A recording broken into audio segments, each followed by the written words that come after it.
E aí, galera do YouTube, como vocês estão? Estou aparecendo hoje aqui para falar com vocês sobre 6 coisas que você vai precisar para trabalhar aqui na Irlandinha, para arrumar emprego aqui na Irlandinha, tá? A primeira dica eu vou focar ali no que é necessário para você poder trabalhar aqui e as outras são mais dicas mais práticas, né? Coisas que é bom você fazer, com isso vai te ajudar bastante, ou enfim, simplesmente muito necessário para você arrumar emprego aqui na Irlandinha. Para quem não sabe, meu nome é Anabel, eu tenho 26 anos e eu comecei a trabalhar aqui ano passado, tinha 25 anos, cheguei aqui, arrumei o meu primeiro emprego no Subway. E o meu segundo emprego eu estou até hoje, eu estou trabalhando terceirizada dentro do banco AIB, que é um dos bancos principais da Irlanda. Então, assim, a parte da busca eu tive mais assim que eu cheguei. E você repetindo isso toda vez que você quiser procurar um emprego aqui, vai dar certo. A probabilidade é de dar certo. É o que eu fiz, é o que o meu marido fez. E vira e mexe, quando a gente enjoa dos nossos empregos, a gente se aventura aí no mercado, faz umas entrevistas, manda uns currículos, mas a gente tem sempre que passar por esse passo a passo para continuar procurando emprego. O primeiro de tudo, gente, eu sei que isso é uma coisa meio óbvia, mas eu já conheci pessoas que vieram sem saber disso ou vieram na teimosia, sabiam que precisa disso, mas falaram, mas vai que não. Precisa, gente, é documento, você precisa de permissão para trabalhar aqui. Quais documentos são esses? Eu não conheço todos, mas os principais, que eu conheço várias pessoas aqui que têm esses documentos, um visto de estudante, um visto de dependente, ou a própria cidadania de algum país europeu que permite você morar dentro da Irlanda. Falando rasamente sobre os 3, porque eu só conheço os 2 últimos que eu falei. O primeiro é o visto de estudante, a galera que vem como intercambista usa esse visto. Então, assim que você chega, você faz uma reunião num órgão daqui, lá em Dublin, não moro em Dublin. Você faz uma reunião lá, um appointment, você fala que você veio estudar, paga, eu acho que chega a ser uns 300 euros, 250, e aí com esse visto você tem a permissão de residir aqui, estudar e trabalhar. É um visto mais limitado, porque você tem que ter sempre a carga horária do trabalho respeitando a carga horária da escola, do curso de inglês que você está fazendo ou da faculdade que você está fazendo, e você tem também que estar sempre cursando alguma coisa e tem que ter uma frequência mínima para você manter esse visto, tá? A maioria das pessoas que eu conheço vieram com esse visto, mesmo aqueles que são cidadãos italianos, porque alguns deles vieram sem a cidadania, começaram por aí, depois tiraram a cidadania.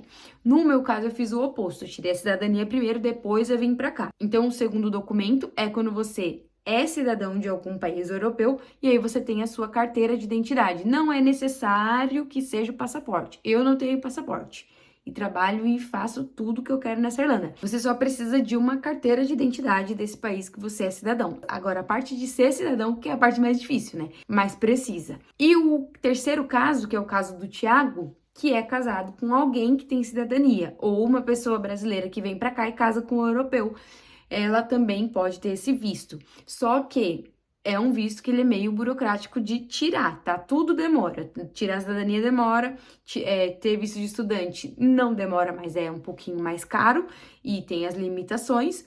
E o visto de dependente demora aí por volta de uns 3 meses. Foi o que aconteceu comigo e com o Thiago, foi uma demora de 3 meses, não é tão demorado assim, mas quando você tá aqui vivendo em euro, né, às vezes 3 meses é meio significativo. Eu conheci uma pessoa que já demorou 1 ano para conseguir o stamp dela. E aí, a partir de uma dessas 3 opções que você tenha, né, de documento, você vai aplicar pro seu PPS. O que é o PPS? Você chega aqui na Irlanda, eu mesma, mesmo sendo italiana, tendo a minha cidadania italiana, quando eu chego aqui eu não tenho um documento nenhum irlandês. Então, para eu abrir conta bancária, para eu conseguir dar ao governo todas as minhas informações pessoais, onde eu moro, o que eu tô fazendo, para eu ser taxada, como que tá funcionando aí as transações das minhas contas bancárias, que tudo eles estão sempre controlando, a gente precisa de um número de documento, igual o CPF do Brasil. Aqui se chama PPS. É a parte um pouco mais esquisita, que acontece muito aqui, que é você precisa do PPS para arrumar o seu primeiro emprego, mas para arrumar qualquer emprego você precisa do PPS. E aí a galera fica assim, o que eu vou fazer? Tem um monte de gente que faz gambiarra, por isso que é necessário que você conheça pessoas. Quando você chegar aqui, uma das dicas que eu vou falar é que você esteja em grupos com pessoas que vão te auxiliar. Pessoas assim que já moram aqui há muitos anos. Mas a forma mais comum de você conseguir é você arrumar o seu emprego. Não comente que você não tem o número de PPS ainda, você tem a permissão para trabalhar, mas você não tem o PPS, não fala nada. Quando a pessoa te pedir o PPS, você fala: olha, eu não tenho PPS, eu tenho todos os documentos, você mostra, eu posso trabalhar na Irlanda, mas eu nunca arrumei emprego antes, então, como esse é meu primeiro emprego, eu preciso da carta para solicitar um PPS. E aí você vai entrar no site do governo da Irlanda e vai anexar essa carta do empregador que tá escrita lá: oi, eu sou empregador X, tô contratando a pessoa, mas ela não tem PPS, solicito que você libere aí um número para essa pessoa. E aí, a partir disso, você tem todos os documentos já necessários para trabalhar, que é alguma permissão para trabalhar aqui, seja visto de estudante, Stamp 4 ou cidadania, e o PPS, que independente de qualquer um dos três você precisa, porque aí é a parte irlandesa, né, da documentação. Essa parte de documentação, ela me cansa um pouco, porque documentação é uma coisa meio chata, só que assim, tudo na Irlanda, pelo menos na sua vida, no começo, vai ser um pouco chato nessa questão, porque você vai precisar ir atrás de documentinhos. Se você tiver amigos, grudem neles e falem: vou depender muito de você nesse primeiro momento. Agora, indo para a parte mais prática, gente, você vai precisar de um currículo em inglês, por motivos óbvios, né? Porque na Irlanda a gente fala inglês aqui. E nesse currículo, na verdade, eu recomendo que você tenha vários. Você vai colocar aquelas experiências, assim, que são imprescindíveis para aquela vaga. Quando eu cheguei aqui, gente, o meu primeiro emprego não importava para mim do que ia ser. Eu só precisava de um emprego. E o emprego que tem abundância aqui, para imigrantes principalmente, é aquele que ninguém quer fazer. Como a galera chega aqui sem falar muito bem inglês, sem entender muito sobre a cultura ou como funcionam as coisas aqui, a gente vai sempre em busca daqueles empregos que são aqueles empregos que ninguém quer fazer. Ponto final, triste isso. E é essa parte, já vou meter uma crítica aqui, uma opinião meio polêmica, é essa parte que as pessoas falam que aqui tem muito emprego, né? Mas é que as pessoas, elas vêm muito dispostas a fazer qualquer tipo de trabalho aqui, por isso elas conseguem arrumar emprego rápido. Mas enfim, vou deixar as coisas mais polêmicas pro final. Quando eu cheguei aqui, eu apliquei pra vaga de merendeira, atendente de lojinha de suco, de vitaminas, eu apliquei pra McDonald's, cafeteria, para servir, né, café e tal. E apliquei pro Subway, que foi inclusive o meu primeiro emprego, eu fiquei 6 meses lá. O que eu coloquei nesse currículo? No Brasil eu nunca tinha trabalhado em nenhuma área desse tipo, mas eu coloquei que na minha família eu ajudava minhas tias a cozinhar, então eu sabia cortar alimentos, que eu sabia lidar bem com pessoas, e eu não fui muito específica ali nas áreas que eu realmente tenho experiência, porque eu era professora de inglês no Brasil, eu dava aula em escolas de inglês, e eu não coloquei muito, não enfatizei muito essas coisas, até porque quando você chega, você tá procurando um emprego que é um subemprego, vou chamar de subemprego, dane-se, é isso, é subemprego. Se você mostra que você tem muita qualificação, pode ser que as pessoas fiquem um pouco inseguras de te contratar. A não ser que você não fale inglês, que aí já sabe que você não tem opção. E é isso que eu falo para as pessoas, gente, se vem sem inglês, você vem sem opção, porque você vai precisar fazer coisas que sejam muito básicas, que não tenha muita comunicação. E aí o que sobra se você não consegue trabalhar com a mentalidade, né? Você vai sobrar a parte física. O caso do Thiago, que é uma pessoa que já trabalhava no Brasil com uma coisa mais física, ele era garçom, ele conseguiu arrumar rápido e trabalha até hoje nessas áreas que não tem muita comunicação. Ele fica mais na parte de trás ali, lava a louça, limpa, trabalha ali na comunicação, mas bem pouca, com aqueles comandos mais padronizados. Lavar louça, limpar chão, lavar o banheiro, essas coisas mais básicas. E aí, essas coisas eu coloquei aqui até no número 3, que você tem que dominar o que tá escrito no seu currículo. Você vai procurar emprego na área de lavar louça? Fala que você tem experiência em lavar louça, mente, ou fala que você lavava muita louça na sua casa, enfim. Coloca alguma coisa parecida com isso. E quando você estiver fazendo ali a tradução no Google Tradutor, você anota essas coisas, porque numa possível entrevista você vai ter que talvez falar essas palavrinhas. Mas uma coisa que às vezes acontece eles te ligam Você já sabe que você é brasileiro, já viram no seu currículo, já sabem seu nível de inglês, porque você já colocou.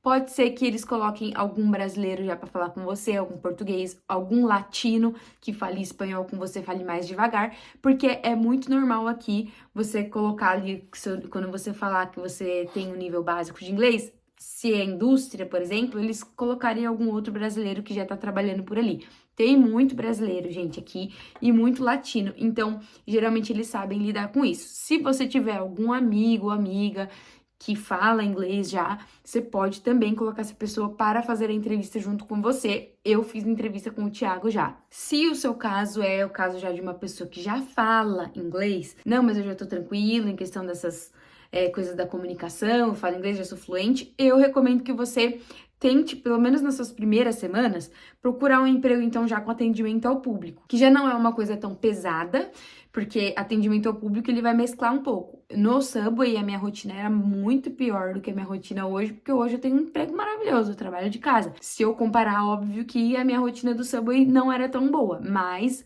a minha rotina do Subway, com a galera toda que eu conheço, que chegou aqui, teve que trabalhar limpando fábrica, lavando louça, esses outros empregos, essa rotina não foi tão ruim. Por quê?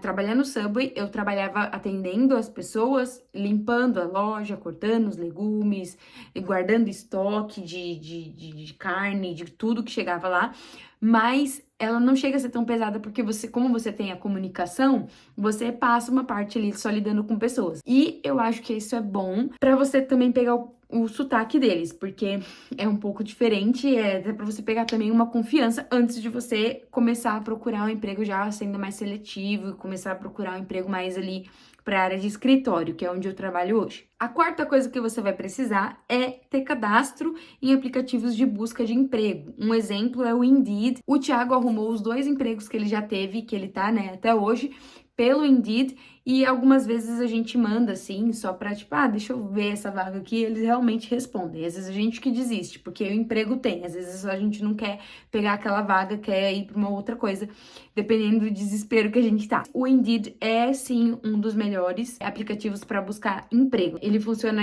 mais ou menos igual a Cato, Vagas, assim, do Brasil, e aí você vai mandando o seu currículo lá, faz tudo que você faz no seu currículo normal, atualiza tudo lá bonitinho no seu perfil e vai aplicando para um monte de vaga que uma hora alguém vai responder. A quinta coisa que aí vem como uma opção dessa quarta, que é você participar de grupos de WhatsApp ou grupos de Facebook da região que você mora. Eu, quando cheguei, comecei a participar de grupos de Newbridge, Naas, que é a região onde eu moro. Não fui para Dublin porque eu não ia morar lá, e é bom que você esteja ali nos grupos mais específicos de onde você vai morar, porque são grupos menores de pessoas que vão sempre falando, gente, eu vou sair do meu emprego aqui, eu posso indicar alguém. Ou você entra lá e fala, gente, estou procurando emprego, alguém sabe algum lugar para indicar? E sendo da região, às vezes acaba sendo mais fácil, porque você consegue ir rápido por uma entrevista. E no caso de você passar, você realmente consegue manter no seu dia a dia a rotina de ir até o lugar e voltar. São então essas 2 fontes aí de emprego principais, aplicativos e contatos com pessoas que já moram na Irlanda há um tempo. O 6º elemento eu coloquei aqui, gente, ela é uma palhaçada, mas isso foi o que mais me ajudou a arrumar emprego aqui, que foi o desespero. Por que eu coloquei isso? Quando você chega aqui, você fica, primeiro de tudo, muito encantado, porque as coisas são baratas no mercado. Aí você fica um pouco preocupado, talvez, com a acomodação, dependendo de qual é a situação que você chega aqui. Aí você começa a perceber que o dinheiro que você trouxe, por mais que seja confortável, uma quantidade grande assim, vai aparecendo bastante necessidade. Sempre tem mais necessidade do que dinheiro pra gente suprir todas elas. Então pode ser que vai começando a bater um desespero. Quem escolhe muito não muda de emprego ou não consegue emprego aqui, gente. Porque todo emprego que você achar que nos primeiros meses que você chegar, a probabilidade de ser emprego pior do que o que você tinha no Brasil, ela é muito alta. Eu no Brasil trabalhava dando aula de inglês, eu trabalhei já em empresa, em escritório, administração. Só trabalhei nessas 2 áreas, mas eu trabalhei muitos anos nessas 2 áreas e eu não cheguei aqui já procurando coisa na minha área. Até hoje eu ainda não procuro porque eu não tenho nenhum certificado que me permita trabalhar nessa área. Então eu cheguei aqui, gente, já arregaçando as mangas. A minha primeira entrevista, eu tive que desenrolar super no inglês e mesmo assim eu não consegui pela falta de experiência, infelizmente. Mas isso não fez eu desanimar, até porque não dá pra você desanimar, você vai levar um não, você já vai ligando pra outros lugares, vai indo pra outros lugares.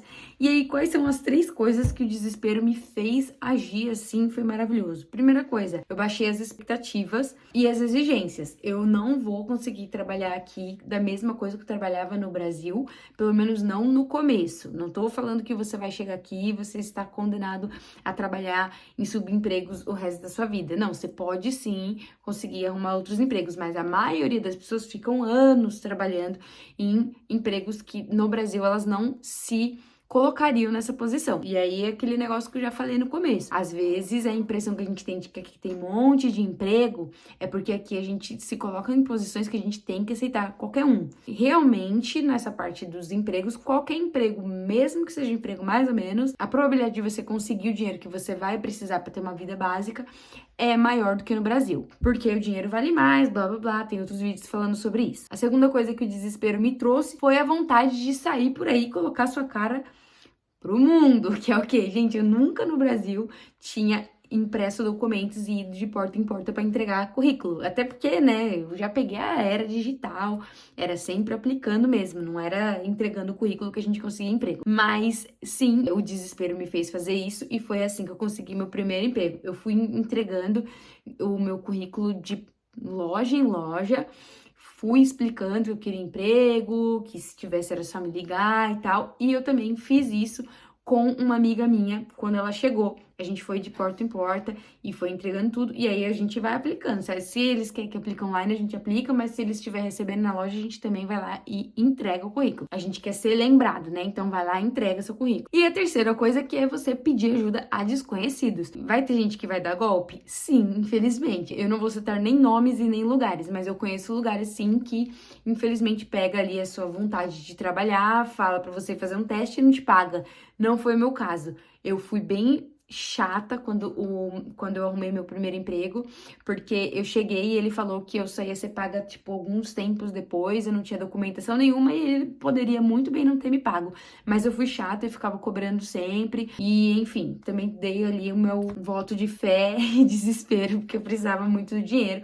Mas, sim, acontece golpe, não acho que seja extremamente comum, não conheço muitas histórias tristes. Tirando essa parte de, né, da desconfiança que a gente tem que ter, a gente tem sim que chegar aqui e pedir muitas vezes ajuda para desconhecidos, se for o caso de você não conhecer ninguém, nenhum amigo, enfim, não ter ninguém para te receber. Não foi meu caso. Quando eu cheguei aqui já tinha uma rede de apoio gigantesca. Se você pegar um bom grupo de Facebook, um bom grupo de WhatsApp, a probabilidade de você conseguir emprego através de grupo, acomodação, doação, comprar coisas baratas é muito grande. Então, essa é uma das coisas muito legais que eu acho que a maioria dos imigrantes se ajudam muito, embora tenha aqueles que são desgraçados, e isso tranquiliza muito, né, na nossa primeira busca de qualquer coisa, primeira busca de emprego, primeira busca de acomodação, você mandar uma mensagenzinha lá, alguém vai te mandar uma boa referência, às vezes a pessoa mesmo já ia publicar alguma vaga, ela já te pega ali pra te indicar, e enfim, os brasileiros no geral se ajudam muito por aqui, então essa é a dica, acho que de ouro, assim, quando você chegar aqui, arruma tudo que você tem que arrumar, deixa tudo redondinho, currículo, treina ali o vocabulário, deixa tudo atualizado, o currículo e site de aplicativo, e aí vai, se joga nesses grupos aí e pede ajuda, que a maioria das vezes você vai conseguir sim alguma coisa por lá. Bom, gente, hoje era isso que eu tinha pra trazer pra vocês, continua vendo aí toda a playlist que eu falo sobre vida na Irlanda, vida fora, e tenho também uma outra playlist falando sobre redução do uso das redes sociais, porque é uma boa ideia para todos nós. Se vocês gostaram do vídeo, dá um like aí, deixa um comentário falando coisas legais. Se forem criticar, eu só vou dar uma curtidinha, pra mostrar que eu li, mas eu vou ignorar, porque eu fico triste quando pessoas comentam coisas ruins pra mim. Bom, gente, é isso, muito obrigada por ter visto o vídeo até o final. Até o próximo vídeo e tchau, tchau!